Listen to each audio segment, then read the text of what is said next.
So we have new lighting going in finally.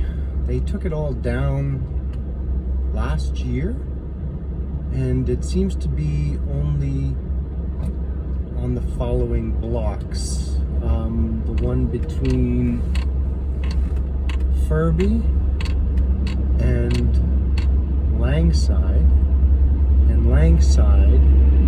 and Young.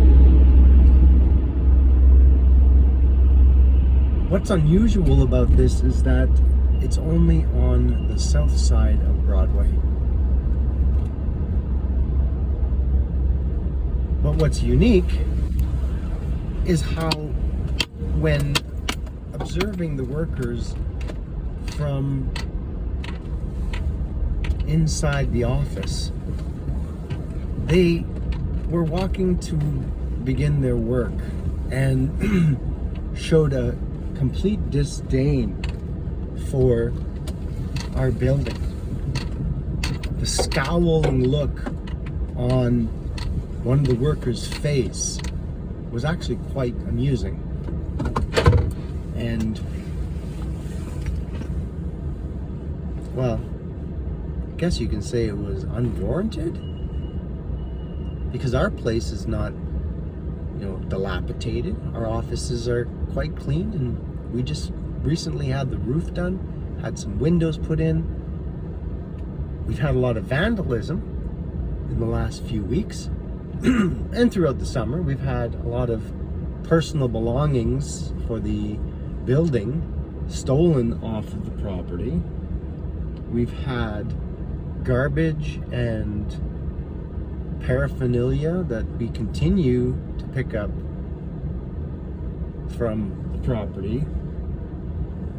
And yet don't understand how incredibly disconnected this community truly is.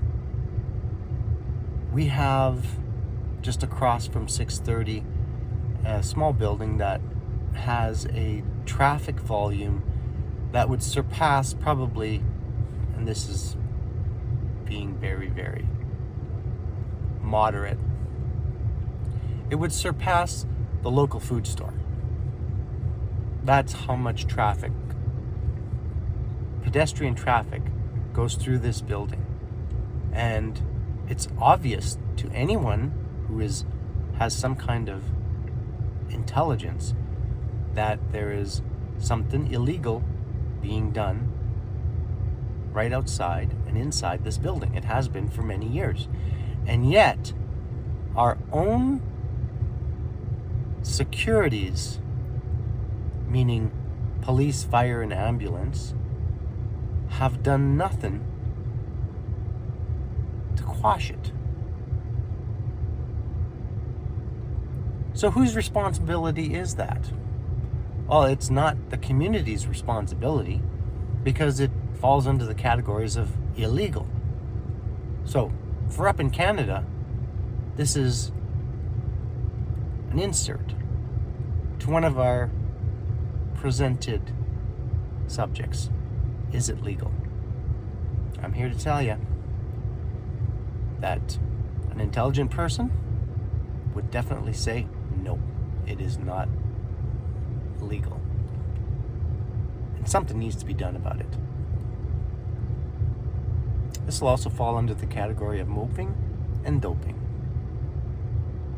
So, what happens when you legalize a substance that curves and diverses a person's way of thinking, takes their critical thinking away from their morals? They become chaotic, catastrophic. They become a burden on their families, a burden on society, and a burden to themselves. It takes a brave soul to walk away from something you've been running to for a long time, just so you won't suffer some discomfort or pain that you have never let go in your past, or maybe in the future. Or maybe it just is an agenda. The conspiracies are endless because an intelligent person can even, call it a conspiracy or not.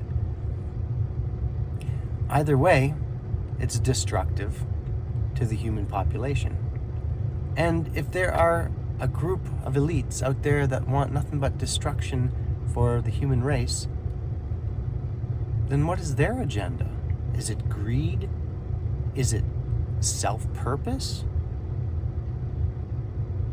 I guess you can say that there are many questions that one person who is someone like me, who really does a lot of observations, but also has an innate ability of insight. And it's people like myself and others like me who are feared the most in society.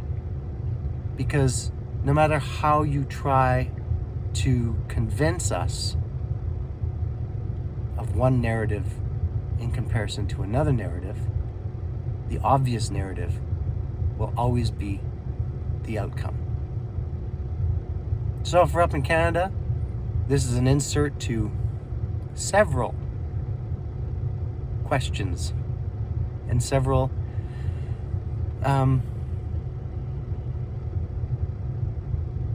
let's just say several topics in a long line of topics that only change face, but they don't change reality. I'm Dominic Raphael. Cheers.